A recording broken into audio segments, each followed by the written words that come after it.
Good evening, America. It's an honor to speak to you tonight from the hallowed grounds of Fort McHenry, the site of the very battle that inspired the words of our national anthem. Those words have inspired this land of heroes in every generation since. It was on this site 206 years ago when our young republic heroically withstood a ferocious naval bombardment from the most powerful empire on earth. They came to crush our revolution, to divide our nation, and to end the American experiment. The heroes who held this fort took their stand for life, liberty, freedom, and the American flag. And those ideals have defined our nation. But they were hardly ever mentioned at last week's Democratic National Convention. Instead, Democrats spent 4 days attacking America. Joe Biden said that we were living through a season of darkness. But as President Trump said, where Joe Biden sees American darkness, we see American greatness.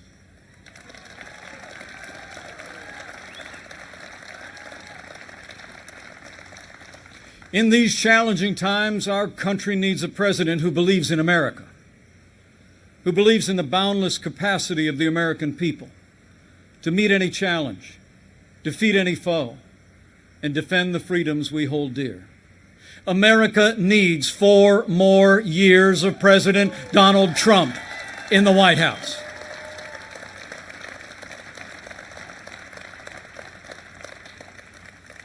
Before I go further, allow me to say a word to the families and communities in the path of Hurricane Laura.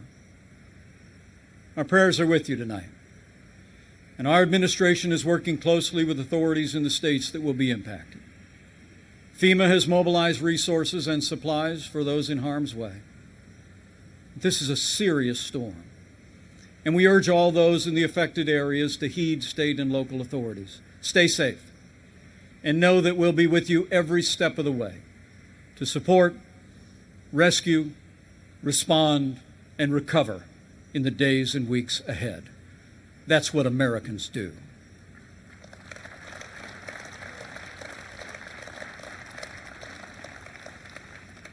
Four years ago, I answered the call to join this ticket because I knew that Donald Trump had the leadership and the vision to make America great again. And for the last 4 years, I've watched this president endure unrelenting attacks, but get up every day and fight to keep the promises that he made to the American people. So with gratitude for the confidence President Donald Trump has placed in me, the support of our Republican Party, and the grace of God, I humbly accept your nomination to run and serve as Vice President of the United States.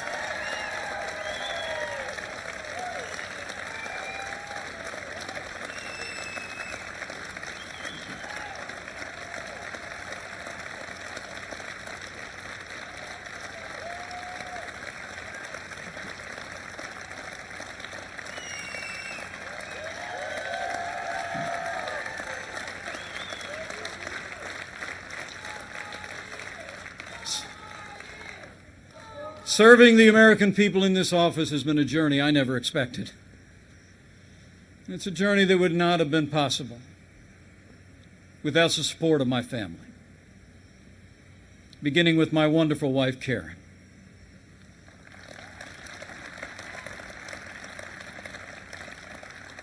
She's a lifelong school teacher, an incredible mother to our 3 children. And she is one outstanding Second Lady of the United States. I'm so proud of you. And we couldn't be more proud of our 3 children. Marine Corps Captain Michael J. Pence and his wife, Sarah. Our daughter, Charlotte Pence Bond, an author, and the wife to Lieutenant Henry Bond, who is currently deployed and serving our nation in the United States Navy.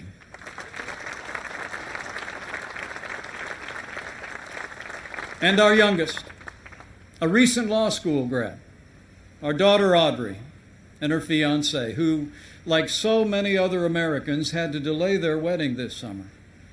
But we can't wait for Dan to be a part of our family.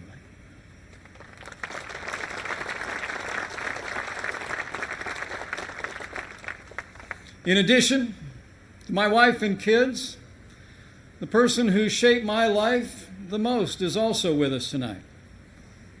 My mom, Nancy.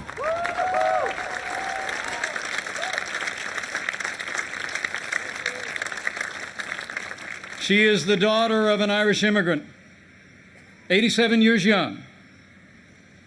And Mom follows politics very closely.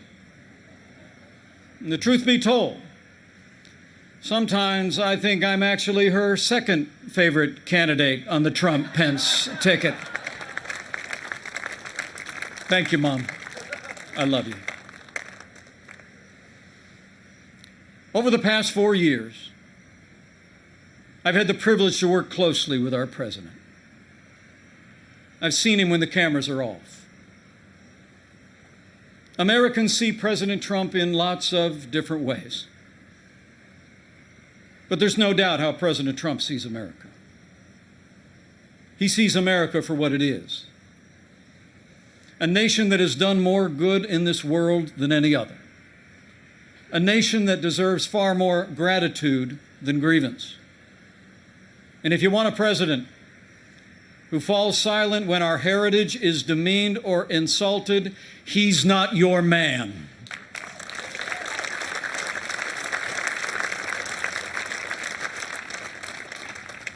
Now, we came by very different routes to this partnership. And some people think we're a little bit different. But you know, I've learned a few things watching him. Watching him deal with all that we've been through over the past 4 years. He does things in his own way, on his own terms. Not much gets past him. And when he has an opinion, he's liable to share it. He's certainly kept things interesting. But more importantly, President Donald Trump has kept his word to the American people.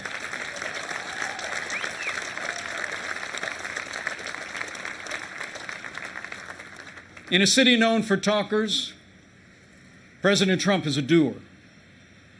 And few presidents have brought more independence, energy, or determination to that office. 4 years ago, we inherited a military hollowed out by devastating budget cuts, an economy struggling to break out of the slowest recovery since the Great Depression. ISIS controlled a land mass twice the size of Pennsylvania, and we witnessed a steady assault on our most cherished values, freedom of religion and the right to life. That's when President Donald Trump stepped in. And from day one, he kept his word. We rebuilt our military. This president signed the largest increase in our national defense since the days of Ronald Reagan and created the first new branch of our armed forces in 70 years, the United States Space Force.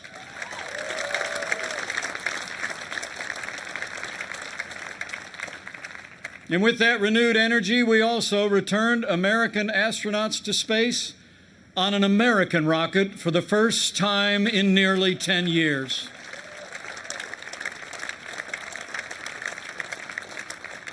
And after years of scandal that robbed our veterans of the care that you earned in the uniform of the United States, President Trump kept his word again. We reformed the VA. And Veterans Choice is now available for every veteran in America.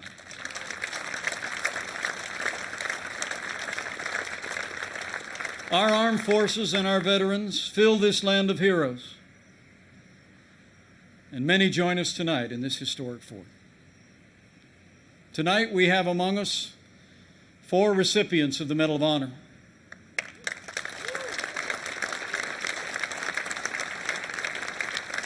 6 recipients of the Purple Heart,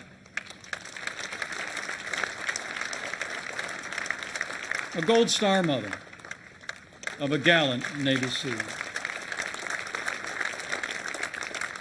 and wounded warriors from Soldier Strong, a group that serves our injured veterans every day. We are honored by your presence, and we thank you for your service.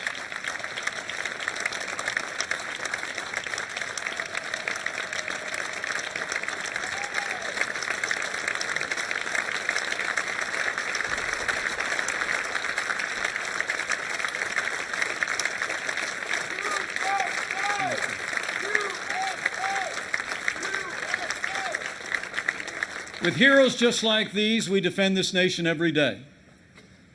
And under this Commander-in-Chief, we've taken the fight to radical Islamic terrorists on our terms, on their soil. Last year, American armed forces took the last inch of ISIS territory, crushed their caliphate, and took down their leader without one American casualty. And I was there when President Trump gave the order to take out the world's most dangerous terrorist. Iran's top general will never harm another American because Qasem Soleimani is gone.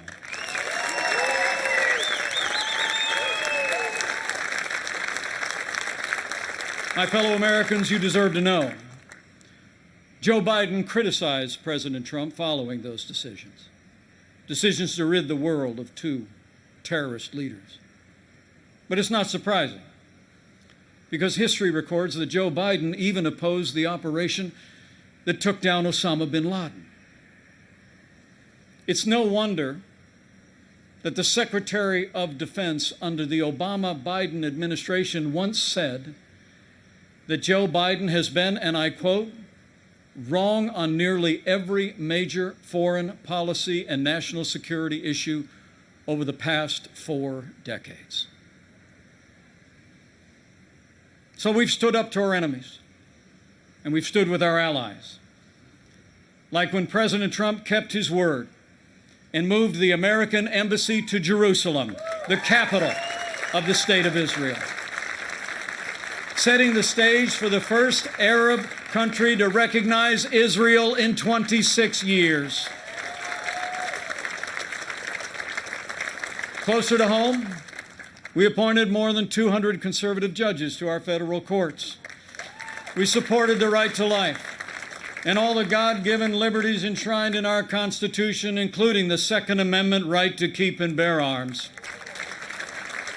And when it came to the economy, President Trump kept his word and then some. We passed the largest tax cut and reform in American history. We rolled back more federal red tape than any administration ever had. We unleashed American energy and fought for free and fair trade. And in our first 3 years, businesses large and small created more than 7 million good-paying jobs, including 500,000 manufacturing jobs all across America. Our country became a net exporter of energy for the first time in 70 years. Unemployment rates for African Americans and Hispanic Americans hit the lowest level ever recorded.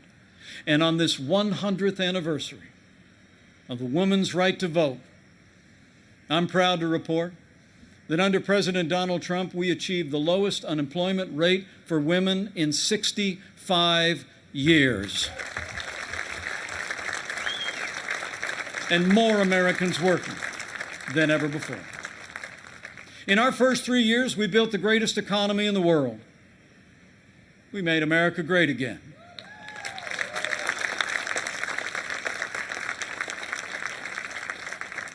And then the coronavirus struck from China. Before the first case of the coronavirus spread within the United States, the President took unprecedented action and suspended all travel from China, the second largest economy in the world. Now, that action saved untold American lives. And I can tell you firsthand, it bought us invaluable time to launch the greatest national mobilization since World War II.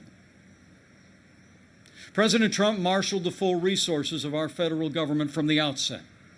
He directed us to forge a seamless partnership with governors across America in both political parties. We partnered with private industry to reinvent testing and produce supplies that were distributed to hospitals around the land. Today, we're conducting more than 800,000 tests a day, and we have coordinated the delivery of billions of pieces of personal protective equipment for our amazing doctors, nurses, and healthcare workers.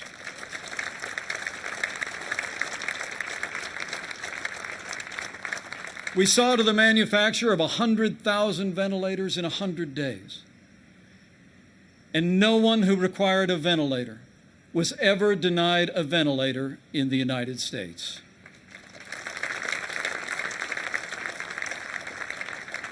We built hospitals, surged military medical personnel, and enacted an economic rescue package that saved 50 million American jobs.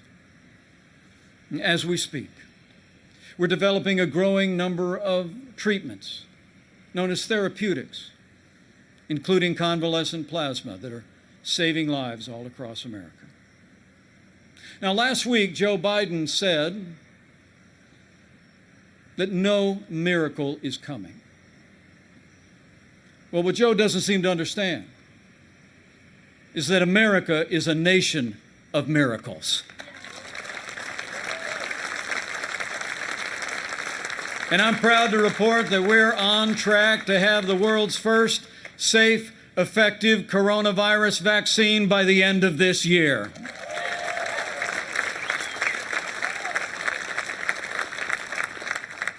After all the sacrifice in this year like no other, all the hardship, we're finding our way forward again.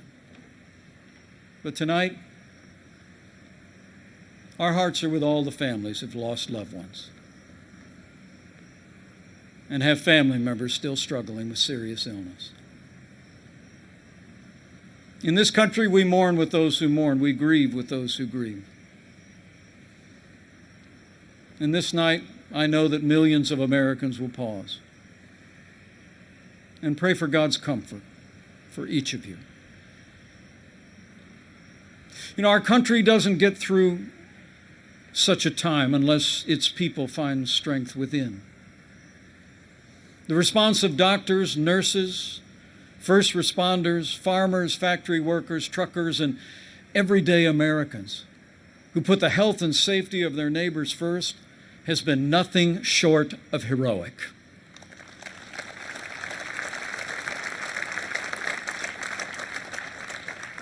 Veronica Sayez put on her scrubs every day.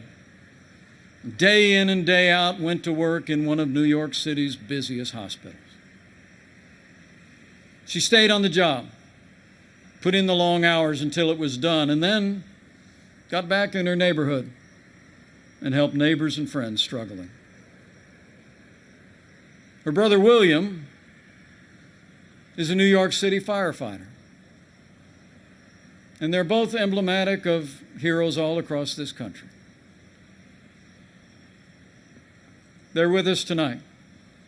And I say to them and to all of you, you have earned the admiration of the American people, and we will always be grateful for your service and care.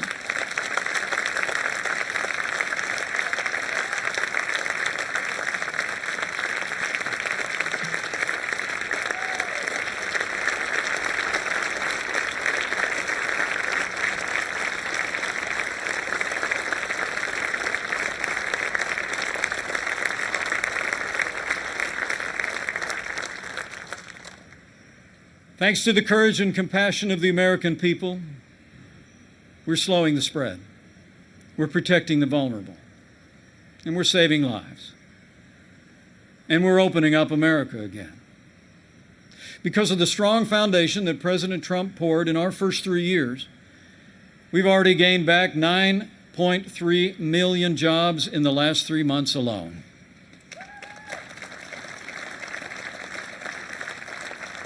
And we're not just opening up America again. We're opening up America's schools.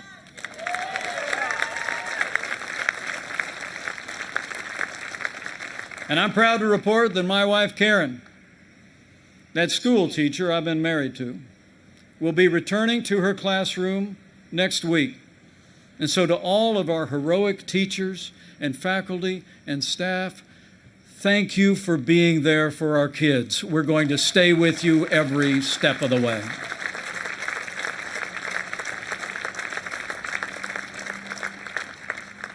In the days ahead, as we open up America again, I promise you, we'll continue to put the health of America first. And as we work to bring this economy back, we all have a role to play. And we all have a choice to make. On November 3rd, you need to ask yourself, who do you trust to rebuild this economy? A career politician who presided over the slowest economic recovery since the Great Depression? Or a proven leader who created the greatest economy in the world? The choice is clear. To bring America all the way back, we need 4 more years of President Donald Trump in the White House.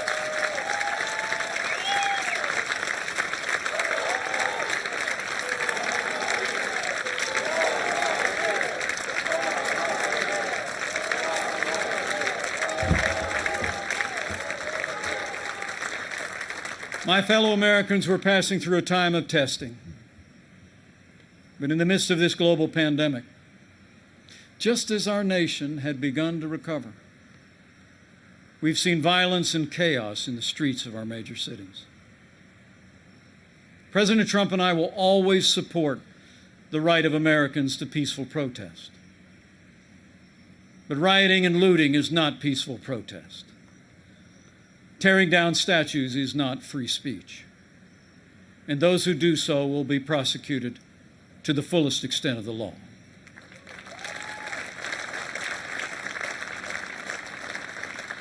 Last week, Joe Biden didn't say one word about the violence and chaos engulfing cities across this country. So let me be clear. The violence must stop, whether in Minneapolis, Portland, or Kenosha. Too many heroes have died defending our freedom to see Americans strike each other down. We will have law and order on the streets of this country for every American of every race and creed and color.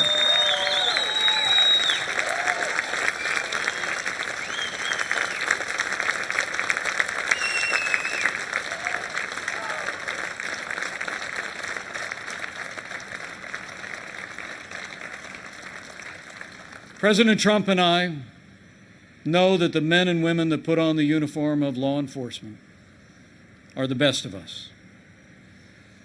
Every day, when they walk out that door, they consider our lives more important than their own. People like Dave Patrick Underwood, an officer in the Department of Homeland Security's Federal Protective Service, who was shot and killed during the riots in Oakland, California. Dave's heroism is emblematic of the heroes that serve in blue every day. And we're privileged tonight to be joined by his sister, Angela. Angela, we say to you, we grieve with your family. And America will never forget or fail to honor Officer Dave Patrick Underwood.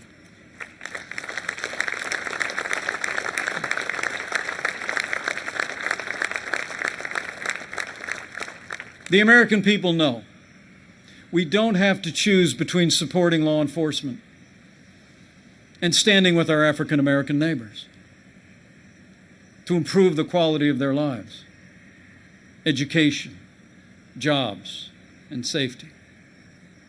And from the first days of this administration, we've done both.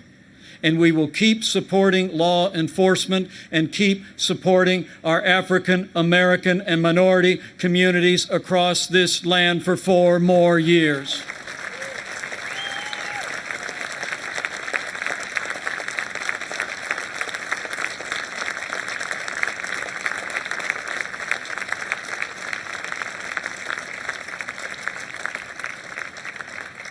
Now, Joe Biden says that America is systemically racist and that law enforcement in America has, and I quote, an implicit bias against minorities. When asked whether he'd support cutting funding to law enforcement, Joe Biden replied, yes, absolutely. Joe Biden would double down on the very policies that are leading to violence in America's cities. The hard truth is, you won't be safe in Joe Biden's America. And under President Trump, we will always stand with those who stand on the thin blue line, and we're not going to defund the police, not now, not ever.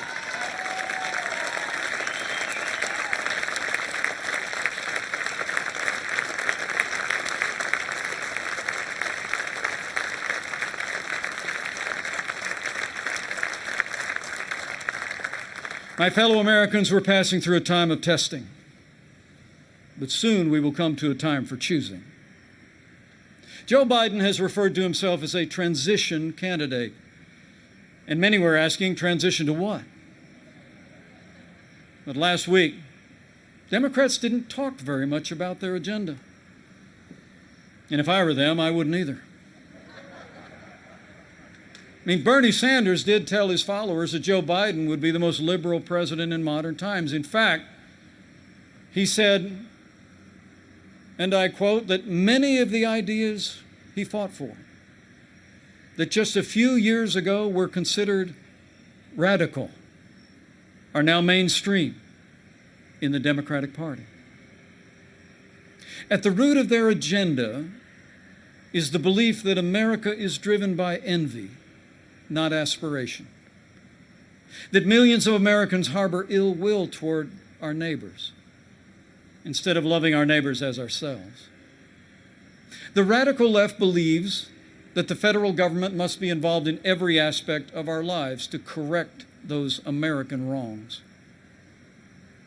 They believe the federal government needs to dictate how Americans live, how we should work, how we should raise our children, and in the process deprive our people of freedom, prosperity, and security.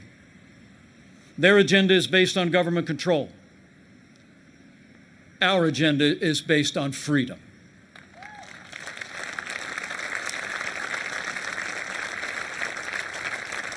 Where President Trump cut taxes, Joe Biden wants to raise taxes by nearly $4 trillion. Where this president achieved energy independence for the United States, Joe Biden would abolish fossil fuels, end fracking, and impose a regime of climate change regulations that would drastically increase the cost of living for working families.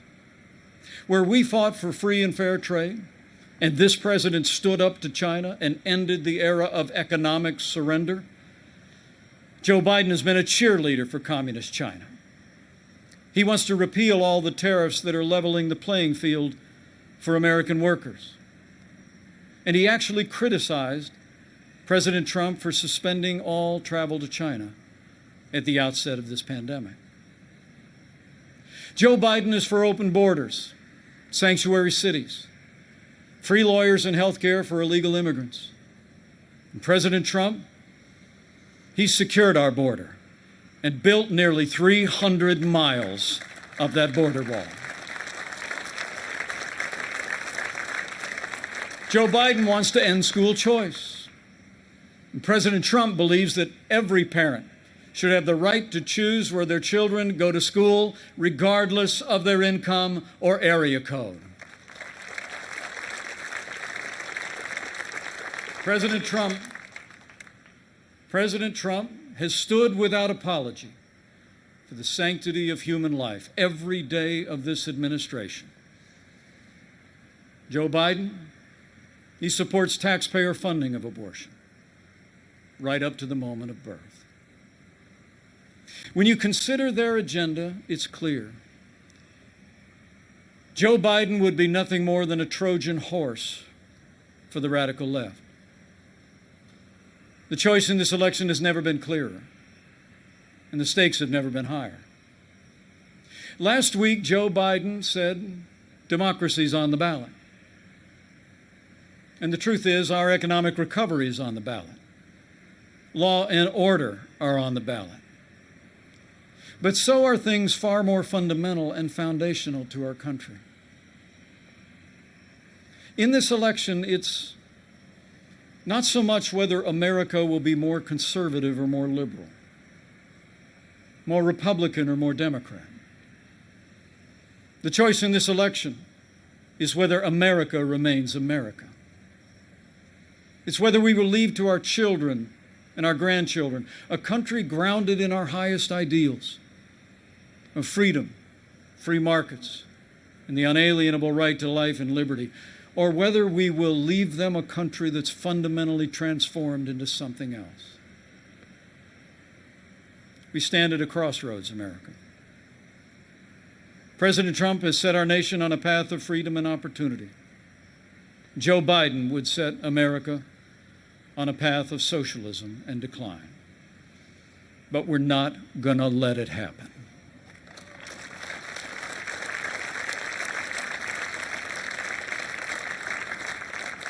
President Donald Trump believes in America and in the goodness of the American people, the boundless potential of every American to live out their dreams in freedom.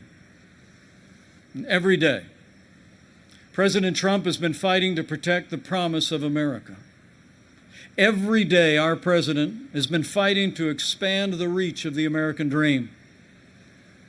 And every day, President Donald Trump has been fighting for you. And now it's our turn to fight for him.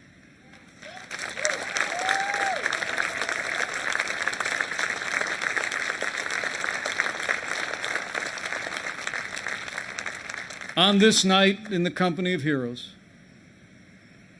I'm deeply grateful. Deeply grateful for the privilege of serving as Vice President of this great nation and to have the opportunity to serve again. I pray to be worthy of it, and I will give that duty all that's in me.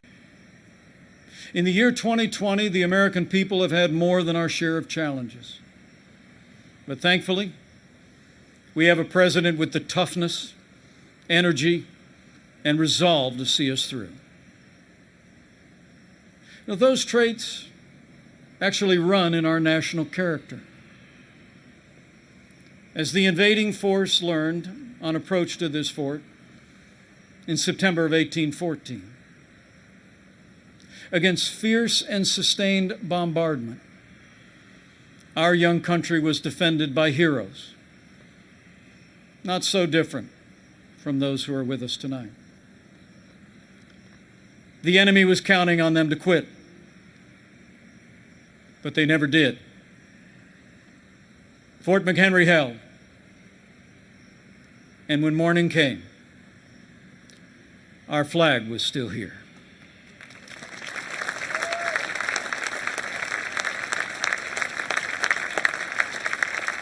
My fellow Americans, we're going through a time of testing. But if you look through the fog of these challenging times, you will see our flag is still there today.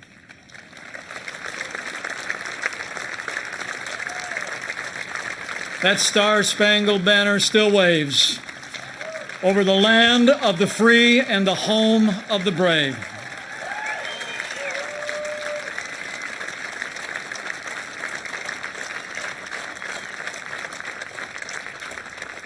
From these hallowed grounds, American patriots in generations gone by did their part to defend freedom. Now it's our turn. So let's run the race marked out for us. Let's fix our eyes on Old Glory and all she represents. Let's fix our eyes on this land of heroes and let their courage inspire. And let's fix our eyes on the author and perfecter of our faith and our freedom. And never forget that where the Spirit of the Lord is, there is freedom. That means freedom always wins.